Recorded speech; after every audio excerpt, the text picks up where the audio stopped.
Friends, I am Neha and welcome to the tips and tricks of my kitchen. और आज मैं आपके साथ शेयर करने जा रही हूँ फिर से झटपट से बनने वाली एक डेजर्ट या स्वीट, इंडियन स्वीट, और जिसका नाम है चॉकलेट बर्फी। भाई अगर हम देखें जाएं तो जो हम लोगों को जैसे कलाकंद हो गया या रसगुल्ले हो गए, गुलाब जामुन हो गए, ये बहुत ज़्यादा पसंद है। बट जब बच्चों की बारी आती है तो उनको ये चीज़ें कम पसंद है। दे मोर लाइक कि उनको पेस्ट्रीज है, केक्स हैं, वो ज़्यादा पसंद आते हैं, या anything related to the chocolate वो ज़्यादा पसंद आती है। हाल ही में जब मैंने वीडियोस बनाए पेड़े और कलाकंद की, तो माय डॉटर वाज लाइक, मम्मा ये क्या बना रहे हो, मेरे लिए कुछ नहीं बनाया आपने। सो आई वाज लाइक, या दैट्स राइट। तो आई थिंक जो प्रॉब्लम मैं फेस करती हूँ, शायद आप भी ये प्रॉब्लम फेस करते होंगे कि भाई बच्चों को ये ट्रेडिशनल अपनी जो मिठाइयाँ हैं वो ज़्यादा पसंद नहीं आती है। तो केक के अलावा या पेस्ट्रीज के अलावा या चॉकलेट्स के अलावा और क्या बना सकते हैं। तो आई थॉट कि why not to make this chocolate ki barfi. And trust me, when I made this chocolate ki barfi, she was like, wow mama, it's so yum, it's more better than this Mars cookies. Uski Mars cookies बहुत favorite है। तो कहते हैं now I don't like Mars cookies anymore and this is gonna be my favorite chocolate barfi. I was like, oh thank you. So without wasting much of the time, आइए जो है इसके ingredients देखते हैं कि इसके लिए हमें किन किन चीज़ों की ज़रूरत पड़ेगी। तो आइए देखते हैं हमें इसके लिए बेसिक इंग्रेडिएंट्स क्या क्या चाहिए। तो यहाँ पे हमने ले रखा है ड्राई मिल्क पाउडर, जिसको जो ड्राइड मिल्क भी बोलते हैं या मिल्क पाउडर भी बोलते हैं। ये किसी भी ब्रांड का आप ले सकते हैं, चलेगा। तो यहाँ पे मैंने 6 बड़े चम्मच, ये जो सर्विंग स्पून हम यूज़ करते हैं, ये मैंने लिया हुआ है। This is for rough estimate. तो ये जो 6 चम्मच हैं, मैंने ये इतने बड़े भर भर के लिए हुए हैं। And when you want to know in grams, तो ये तकरीबन 120 ग्राम्स है। उसके अलावा यहाँ पे हमने ले रखा है मिल्क मेड या कंडेंस्ड मिल्क। और जो ये कंडेंस्ड मिल्क है, एक्चुअली जनरली कंडेंस्ड मिल्क जो है वो 400 ग्राम्स का आता है, लेकिन 100 ग्राम्स मैंने किसी और चीज़ के लिए यूज़ कर लिया था। तो यहाँ पे मेरे पास 300 ग्राम्स है। तो अगर आपको रेशियो चाहिए कि कितना रखना है, 100 ग्राम्स पे तकरीबन 40 ग्राम्स मिल्क पाउडर चाहिए होगा। सो फॉर एवरी 100 ग्राम्स हमें 40 ग्राम्स मिल्क पाउडर चाहिए। फिर यहाँ पे हमने तकरीबन 10 ग्राम्स कोको पाउडर ले रखा है। ये भी किसी ब्रांड का चलेगा, आप कोई भी ले सकते हैं, उसमें कोई दिक्कत नहीं है। और यहाँ पे हमने ले रखे हैं 3 चम्मच अनसॉल्टेड बटर। और ये जो ये है, ये मैंने यहाँ पे इतने भर भर के ये जो है बटर ले रखा है। And when it comes to measurement, ये तकरीबन 30 ग्राम्स है। तो आइए देखते हैं इसके लिए हम और आगे अब क्या करना है। तो यहाँ पे हमने ग्लास बोल ले रखा है, और कोशिश करें कि जो प्लास्टिक में ना बनाए, because plastic it's never good when it's heated. और जो ग्लास बोल है वो थोड़ा सा आपको गहराई में चाहिए, सो दैट कि क्योंकि जब हम बना रहे होते हैं तो पॉसिबिलिटी है कि जैसे दूध उबलता है तो ये भी उबल सकता है। तो विदाउट वेस्टिंग मच टाइम, ये हमने जो है अनसॉल्टेड बटर ले लिया है और इसको हमने पिघला लिया था। तो ज़्यादा नहीं, 40 to 50 सेकेंड्स में ये पिघल जाता है। ज़्यादा करेंगे तो बाहर छटकने लग जाता है माइक्रोवेव से। तो ये हमने डाल दिया अपना बटर,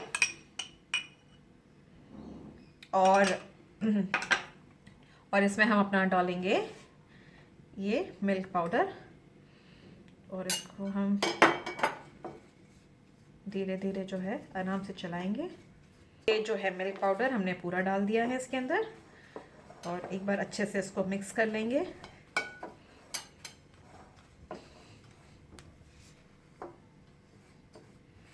और इसके बाद हम डालेंगे इसके अंदर अपना कंडेंस्ड मिल्क।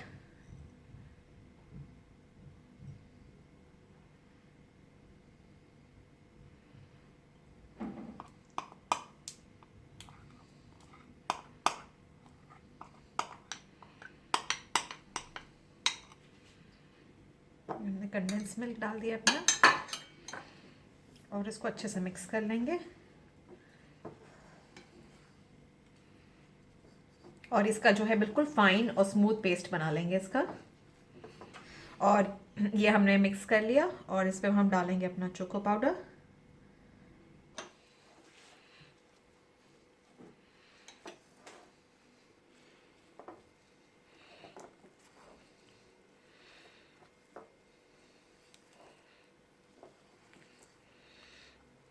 और इसको अच्छे से मिक्स कर लेंगे पूरा।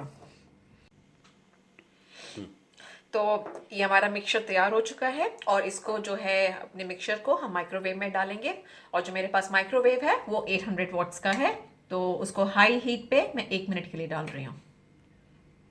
तो हमने इसको डाल दिया है डिश को, लेट्स क्लोज इट। और ये 1 मिनट के लिए हमने लगा दिया।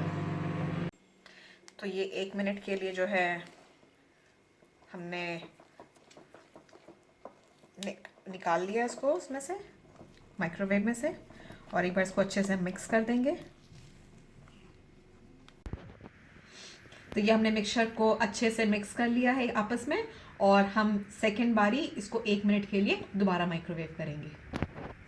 तो ये हमने तीसरी बार निकाल लिया और अब इसका हम मिक्सचर देखते हैं। ये देखिए ये कितना फ्लफी सा है। ये देखिए पहले ये जब हम मिक्सचर था ये बहुत टाइट था, और अब अगर हम इसको चला रहे हैं, ये देखिए इसके अंदर ये जैसे कितना फ्लफी फ्लफी इसके अंदर जो है हल्के से ये जो टेक्सचर है, ये अगर आप देखें ये हमें इस तरह का टेक्सचर चाहिए।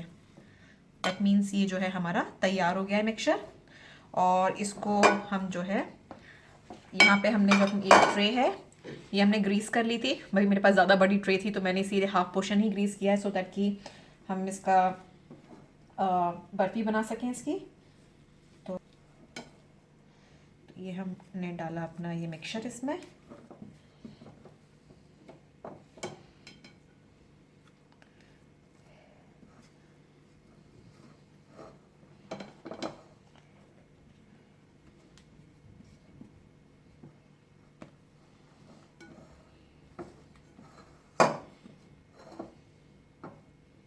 कहीं छोड़ दो यार।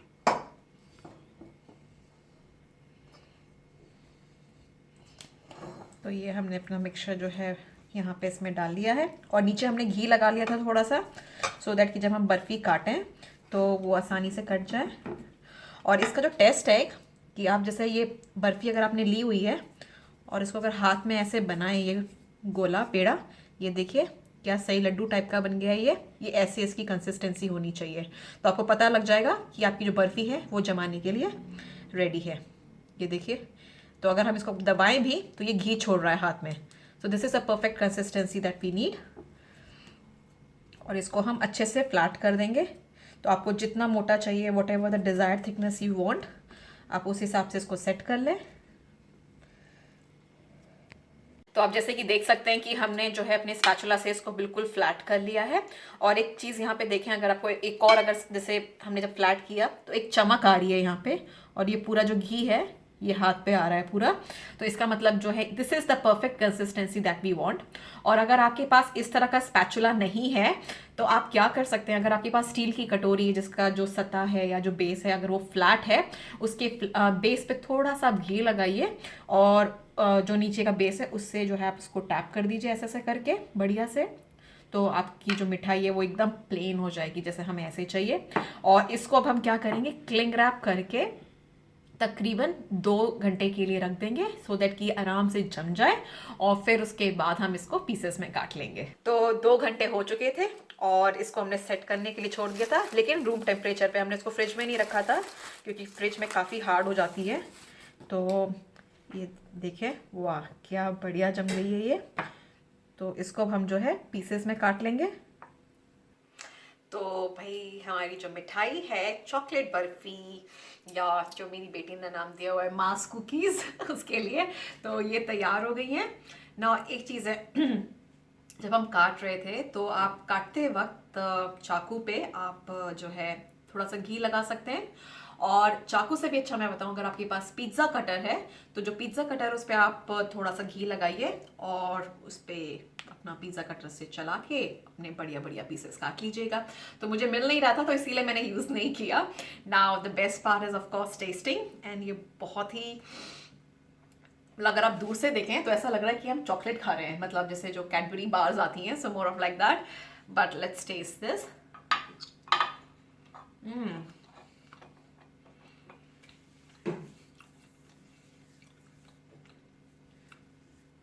आई think my daughter was right कि मम्मा ये मास कुकी से भी बहुत टेस्टी है, बहुत बढ़िया है।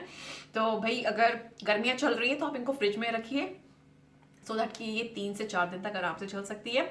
अगर सर्दियाँ चल रही हैं तो आराम से आप इसको रूम टेम्परेचर पे 2 या 3 दिन तक रख सकते हैं। तो भाई दिवाली आ रही है, तो भाई मैं तो बनाने जा रही हूँ फिर से और ये मास कुकीज़, क्योंकि हम माँ और बेटी जो है पूरे दिन भर हम यही खाते रहते हैं, तो हमारे यहाँ जल्दी ये निकल जाती है, मिठाई बचती नहीं है। सो आप बताइए, बनाइए और बताइएगा कि आपकी जो ये चॉकलेट बर्फी है या जो मेरी बेटी ने मास कुकीज़ का नाम दिया हुआ है वो कैसी बनी। And don't forget to like, share and subscribe to my channel and thanks for watching. Bye.